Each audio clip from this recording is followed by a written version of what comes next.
Começa agora, programa Painel Livre, com Marconi Viana. Olá, boa noite. Estamos começando mais um programa Painel Livre aqui pela TV Vale. E hoje estamos recebendo a cirurgiã dentista Patrícia Azevedo Coelho, especialista em implantodontia e periodontia. Isso. E vamos falar hoje sobre a importância da extração de sisos. Quero agradecer a você que nos acompanha. Estamos ao vivo no nosso site tvvalinet.com.br, transmitindo no canal 7 analógico, canal 34 digital. O programa já é disponível na plataforma do YouTube. Doutora Patrícia, que prazer em recebê-la. Seja bem-vinda. Boa noite. Eu que agradeço o convite, com certeza. Agradeço o convite, boa noite a todos. Agradeço a você que está me assistindo e agradeço o convite para poder estar aqui desmistificando um pouquinho sobre esse assunto de siso. A gente fala sobre implantodontia, periodontia, são nomes técnicos, e a gente ouve muito sobre os terceiros molares, né? O que são os terceiros molares e por que são popularmente conhecidos como sisos? Os terceiros molares, eles são os últimos dentes a nascerem, a erupcionarem na boca da gente. A gente tem 3 molares, um de cada lado da boca, são 4 lados da boca. Então a gente tem 4 sisos e eles nascem por volta da faixa etária dos 17 aos 23 anos. Então se dá como o início da fase adulta de uma pessoa. E o termo siso, ele vem do latim sensus, que significa juízo ou bom senso, então se associa ao início da fase adulta, que deveria ser o início de uma fase de juízo de uma pessoa. Então, não devia usar o termo, né? Tenha juízo, né? Não tenha siso. Tanto que ele também é conhecido como dente do juízo também. Aí já não é do latim, é português. Mas o melhor é que não tenha siso. O melhor é que não tenha siso. Às vezes cabe, às vezes pode ficar bonitinho lá, quietinho. É aí que eu quero te perguntar, né? Todos os sisos precisam ser extraídos? Tem situação que ele pode conviver lá tranquilo? Não são todos os casos que eles precisam ser extraídos. Ele só precisa ser extraído quando ele não tem posição para ficar em boca, ele não tem espaço.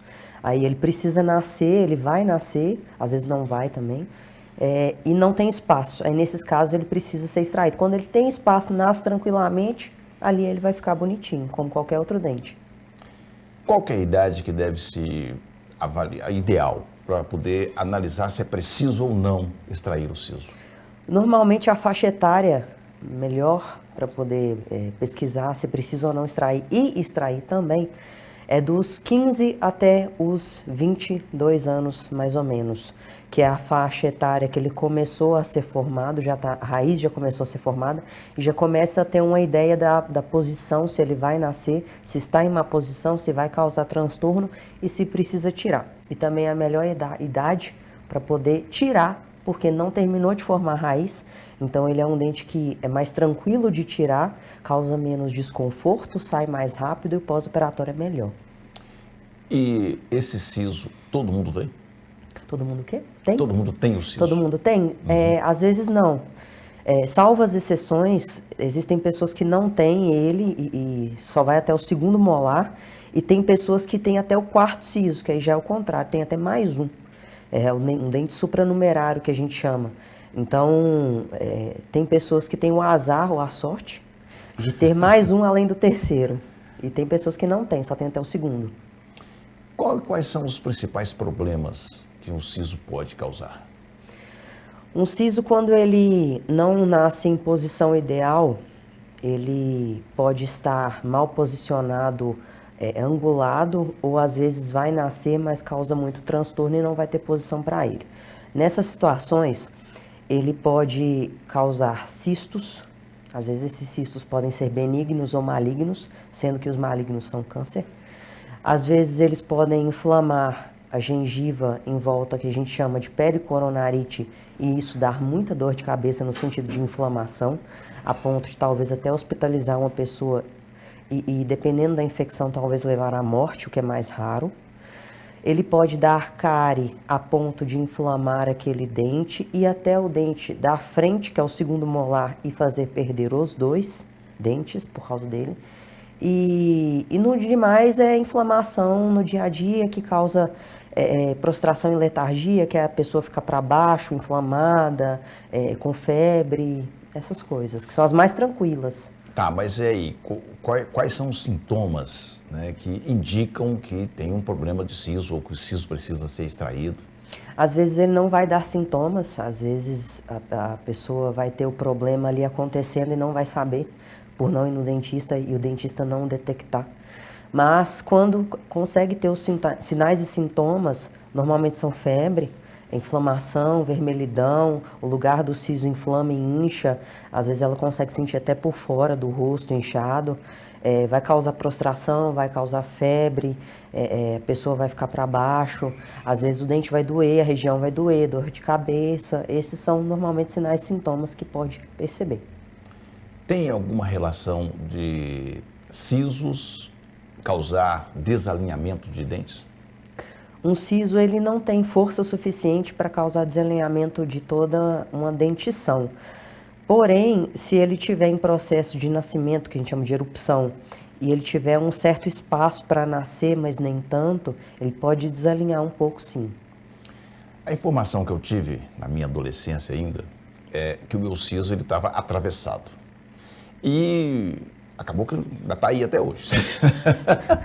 E ele causou, eu acredito, né? Não sei, eu estou aqui supondo também, ele é um desalinhamento na parte de baixo, que é um siso embaixo. Ele causou um desalinhamento, usou aparelho, coisa de adolescente mesmo, mas depois nada, nenhum problema, nunca mais. Bom, ele provavelmente você não tinha espaço para os outros também, eles por si só se desalinharam.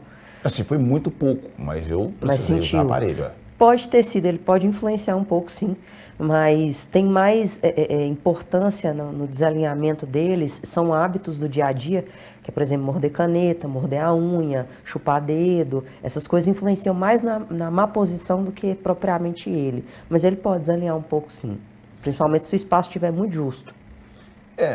Chupar dedo, essas coisas com 18 anos, é meio difícil. Não é comum, não deveria ser. Mas como é que é feita a extração? Como é que é o procedimento pré-operatório e pós-operatório, né? O procedimento pré-operatório, quando a pessoa... Que é uma cirurgia, né? Sim, é uma cirurgia. Normalmente muito de pouca extensão, a não ser que esteja muito inflamado, mas mesmo assim a gente consegue contornar para ficar muito tranquilo. Agora, pré-operatoriamente, a pessoa quando chega inflamada, a gente precisa medicar desde antes, ou então quando é uma cirurgia de uma extensão um pouco maior, a gente também medica desde antes, para ser uma cirurgia mais confortável.